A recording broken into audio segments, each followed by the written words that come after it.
What's going on, guys? Welcome back to the channel. This is Tyler back again with another video, and we are going to be doing a PSA reveal 125 card order, roughly about $20,000 in resale value, and let's jump into it real quick.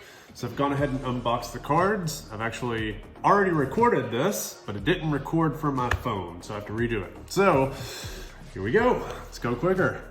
Now I know what to say because I've already practiced it once, and we'll go fast. Shohei Ohtani, PSA 10 score. It's about an $80 to $90 card. Lots of Shohei Ohtani, lots of Junior Caminero cards in here. So this is a Junior Caminero Aqua Crater Refractor PSA 9. If anybody is looking to prospect him, I've got a lot of really good cards in here. So this is a purple mega box number 250 PSA 10. Also have the navy number 175 PSA 10. So he is projected to be a top 5 prospect, made his major league debut last year. Didn't really make that big of an impact. He was a September call-up, if I'm not mistaken. But really hoping to cash in this year.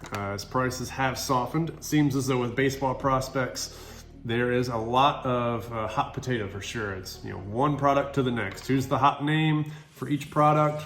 All the other guys lose a little bit of attention. Very odd prospecting market. There's a lot of speculation, but once you go from one product to the next, seems like there's a massive pullback in prices. Of course, there's that sudden surge in the beginning whenever the product comes out, but then prices really crash down. Really like these Ohtani Big Leagues. I had 2 of these in here, if I'm not mistaken. PSA 10s on both. Really like the Pajama Panini, Pajama Ohtani for a couple of reasons. One, Pajama is just a nickname for Pupini, can't even get this right. And then Pupini, nickname for Panini, so a double nickname. This is numbered to 399, serial numbered Ohtani rookie, regardless if it's licensed or not, is always good. This is the other Big League PSA 10, which is nice. Again, these cards are not in any specific order, so just keeping that in mind. Next up, got a Freshman Flash, Ohtani, PSA 10. This is a really, really good one coming up. I'm super happy about this one. This is a pink refractor from Update HMT 32. Really dislike the fact that that has streaks on the case, straight from PSA. Unfortunate, very unfortunate on one of the best cards in the order. Again, we're looking at $20,000 approximately in resale value. This is a Lazaro Montes. Not sure if I'm saying that right. PSA 10. Shows a lot of potential, hits for pop and also average. He's a big dude. That's his chrome, his true chrome, not a mega box, which is a little bit better. Here's a Michael Arroyo, again, staying in the same organization with the Mariners, shortstop. PSA 8, probably missed something. This is an Aqua Crater Junior Caminero, another one, PSA 10. Got a ton of these, man, ton of his stuff. This is the Yellow Crater Refractor, number 75. Paralleled to death. Absolutely crazy. Sapphire, which seems to maybe be holding water a little bit. Then we got Mega Box Gold. Miss it are the days when you had a true gold and that's it. You had a true blue, that's it. You had an X-Fractor and a refractor. Those days were short-lived. Now we got a bunch of crap that nobody really cares about, especially if it's a dead prospect. If it's a dead prospect, there's just an ocean of cardboard out there that might as well just be turned into firewood, sent back out in the universe because nobody cares about it. Jackson Holiday, Bowman Sterling Gold Refractor, number 50. He is the unanimous, likely unanimous, I would say, #1 prospect in baseball. Ohtani Power Producers, PSA 10, and that's that. So great start. This order, phenomenal. Just really, really good. I'm gonna go to this stack next. I know it's probably out of order, but they didn't put them in order anyway. Another Jackson Holiday, this is SP, second year. Again, the first year stuff is kind of out of everybody's price range. There's another purple, it's got some streaks on the cases. I don't know what's going on with this. It's kind of annoying. Number 250 PSA 10 is what it is. This was an order that I sent off December. It arrived at PSA December 11th, scanned in, logged, all that type of stuff. And here we are early January, early to mid-January. So this came back less than a month door to door. This is fantastic. So this is January 10th at the time that I'm recording this. So fantastic turnaround time. This has a surface dent, so a Father's Day pitching, serial numbered, What is that serial number to? $3.99. Just looking at it the wrong way. It's got a dent on it though. Here we go, PSA 10 Mega Box. That was a card that was selling for $5.50 over the summer, down to $2.50. You can still make money on it because, you know, raws are less than 100 or so. Still doing okay, but hard to find in good shape. Let's see, we got the Crusade PSA 10. Do well on that. Love this card. Allen Ginter Mini Black. Very difficult to find this now, at least raw. You can find a lot of graded copies of really anything Ohtani, but the raw stuff is beginning to dry up. Starting to see it. Finest First PSA 10. Went 100% on those. PSA 10 Bowman's Best Performers. This is a fantastic order in terms of gem rate. So 92 out of 125 PSA 10s. So really good gem rate. The projected ROI on this is conservatively 20%. I think it's going to be a little bit higher than that, somewhere around that 26 to 30% range, give or take. This is a monster card, or at least it's a monster grade for a card that has upside. Let's put it that way. PSA 10 Orange Refractor Mega Box. Very ecstatic to have that come back as a 10. This guy needs hype because I got a bunch of his stuff that I really need to offload.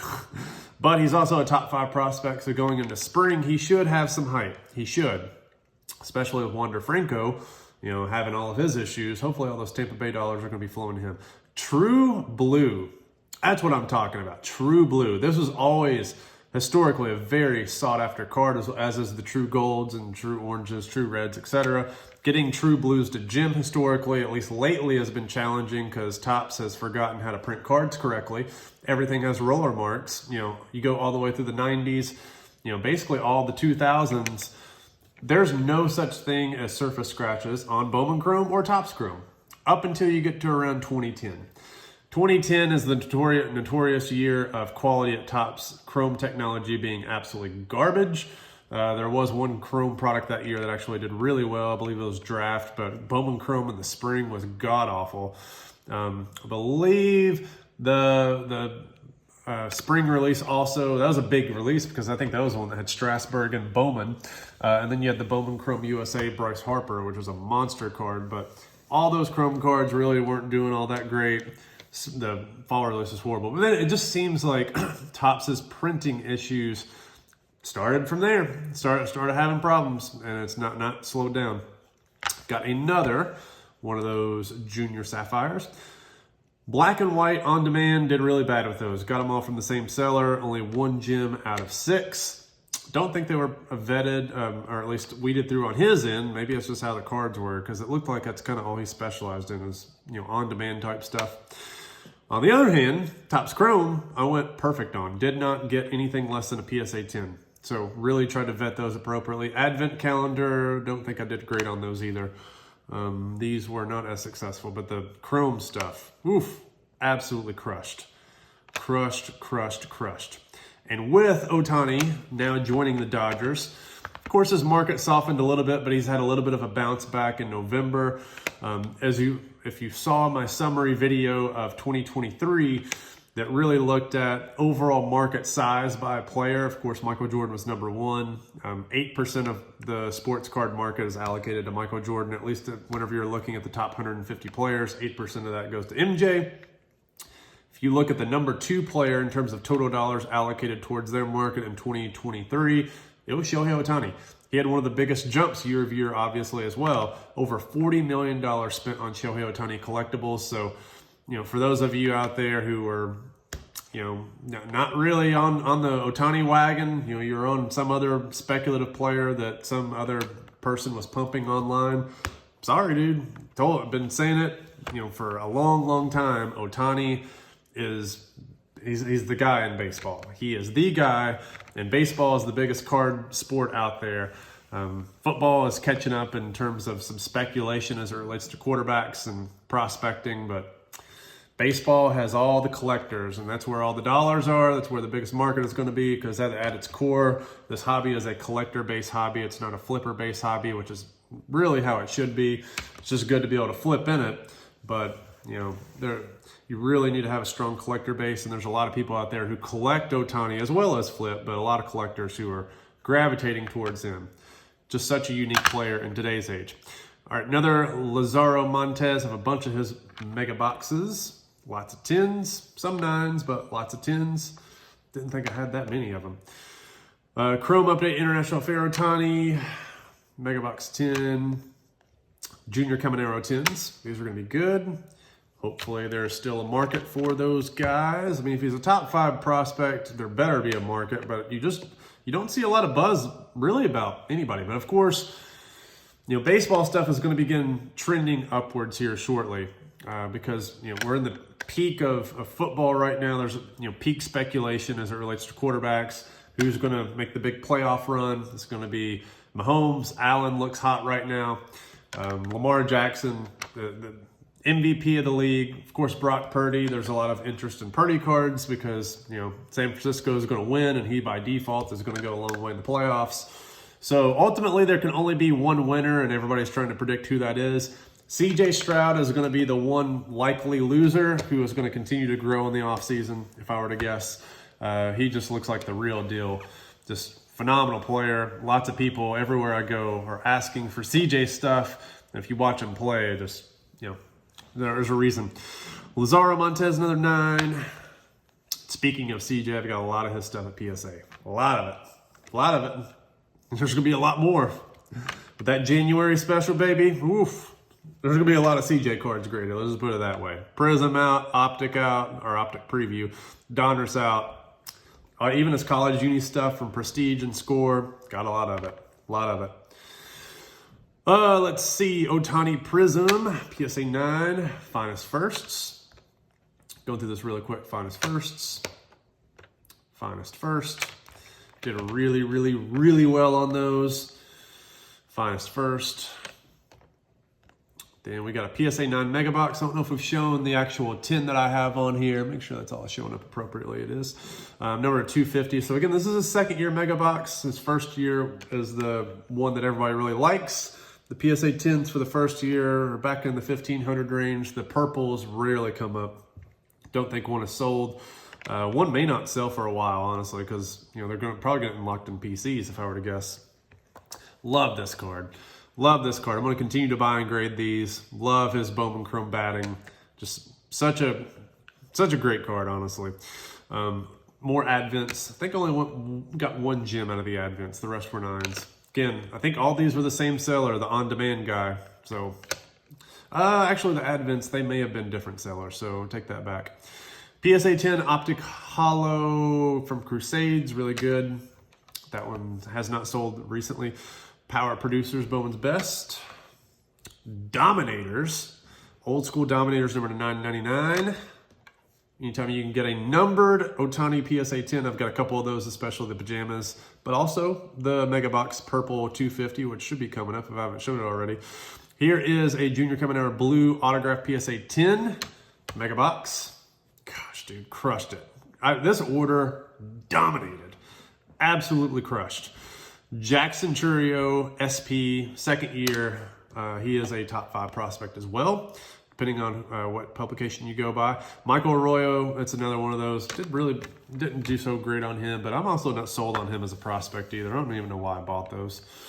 Let's see, International Fair PSA 10. Let's move these guys out of the way when we get a little bit more visibility on the screen. There we go. All right. That's a much better situation. Okay. So, another Topps Chrome. Freshman Flash. Gonna do great on these. Loving that he went to the Dodgers because, again, he is now on a winning team, or at least a team that's going to be competitive. And, you know, hopefully once they get to the postseason, they don't lay an egg like they did this past year. They'll be in Arizona. It kind of is. It was fun to host the World Series, not fun that they laid an egg.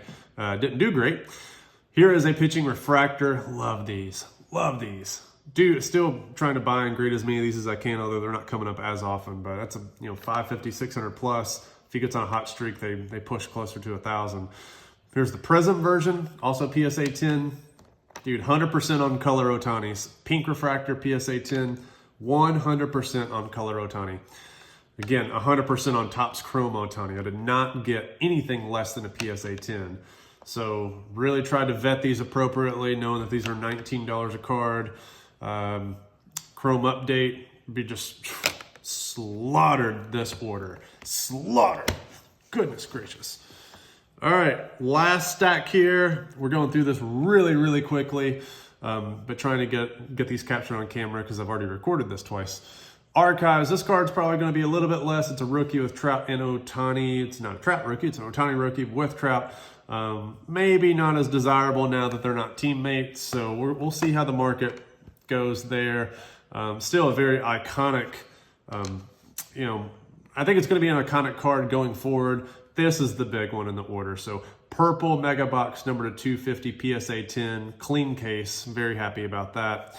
But yeah, the Trout Ohtani combination cards, whether it's autographs or rookies, you know, there could be some temporary downslide, but depending on how Trout finishes his career, I mean, I still think that there's upside to those cards in terms of long term. You know, those classic combinations are really nice. There's that other refractor that we got, you know, out of order. So I would still be a buyer of Trout Ohtani stuff. I mean, I'm not going to be buying Ohtani Betts stuff because Betts doesn't sign autographs.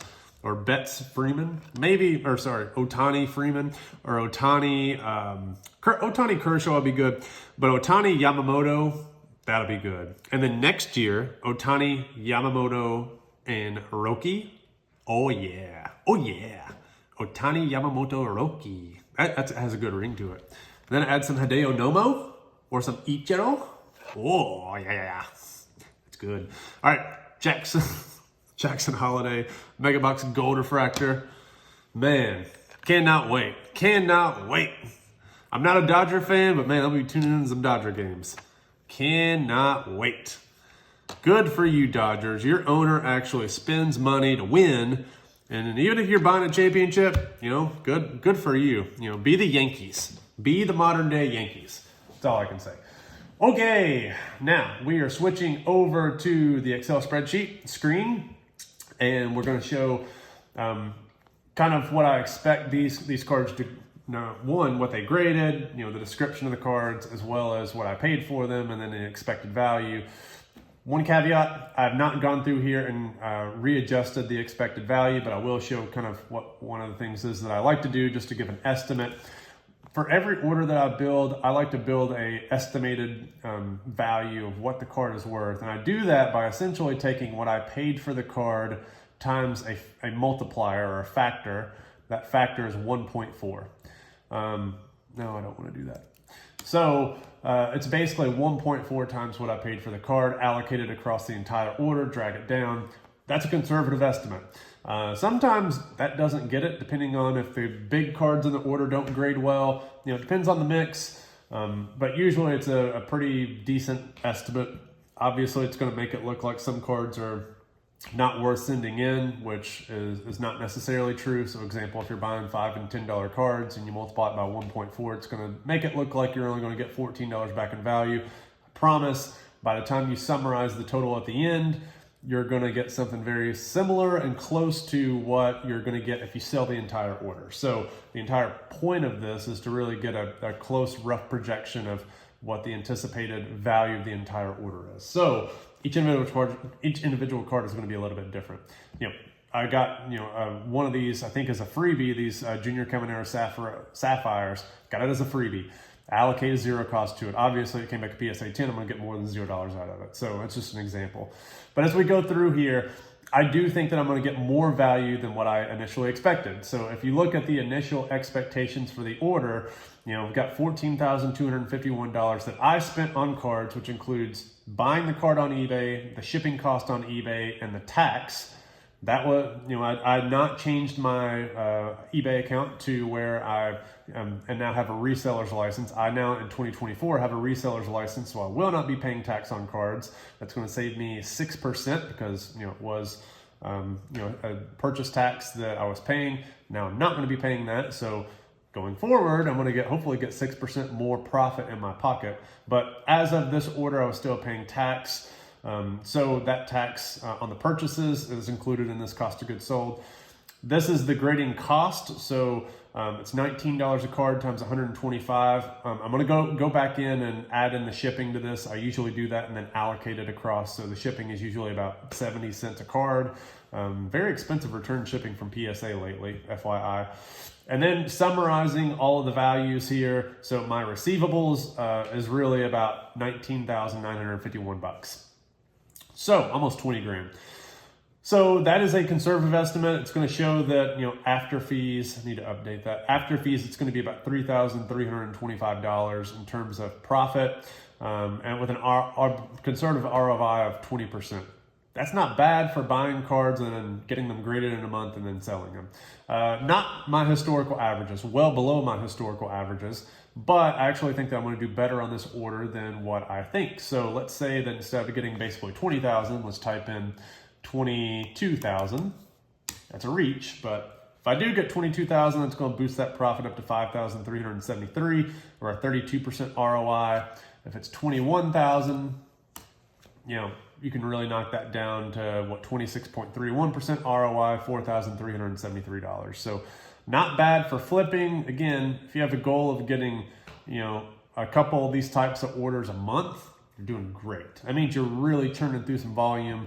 And then in addition to that, if you're able to shave off 6% of your, purchases, by saving money on the tax that you otherwise were paying, that's really going to lower that cost of goods sold number, really boost that profit margin a little bit more, increase the ROI. So going into 2024, I'm looking forward to this really going up, but I think that we're going to do a little bit better than a 20% ROI. We're going to be pushing closer to 30%, maybe a little bit higher. Kind of depends on the Bowman Chrome market. As we go through some of these cards specifically, all the Ohtani stuff, like look at all these gems. These international affair Ohtanis are not going to be selling for 20, 30, 40, 50 bucks. They're going to be selling over 100, all of them. The freshman flashes, they're not going to be selling for less than 100. They're going to be selling for more than 100. These Topps Chromes, some of these here at the end, you can see I was buying during some speculative times. So a lot of these purchases were after the National, August, September, some October purchases. So you can see why the prices vary here. Some of these I was getting really early on in the summer, and then they started peaking in the summer, and then they started getting really crazy because the PSA 10 comps from that time were $350. Then he hurts his arm and prices go back down. So some of these other ones I may be doing, lucky to kind of break even after fees. So I'm obviously not going to get $247 after fees on that, but I am going to get more than $140, $150 on those. These black and whites are going to be a little bit lower. Big leagues higher. The archives, pitching stance may be right on par. Archives, these have been going in the 140, 150 range, so clearly going to be doing better than that. World talent higher. The 9 maybe break even, but the 10 higher. The black, that's the Allen Ginter black. So yeah, well, that one's probably going to be 300 plus, at least that's what they usually sell for. The pajamas, all these pajamas are going to go way, way higher. The hollow, maybe 150, 200. Crusade, the scores are going to be in the 80 to 100 range. These finest first, all probably going to be 100 after fees. Power producers, all going to be 100 plus after fees. Let's see. The big, one that I'm unsure about. So I'm going to lose on this purple refractor. This purple PSA 9 is going to be about $300 or $400 less than what I expected. That may be offset somewhat by the Bowman Chrome batting PSA 10, which is going to be a lot higher than the 409 projected. The big red herring that I'm not sure about is going to be this purple refractor here.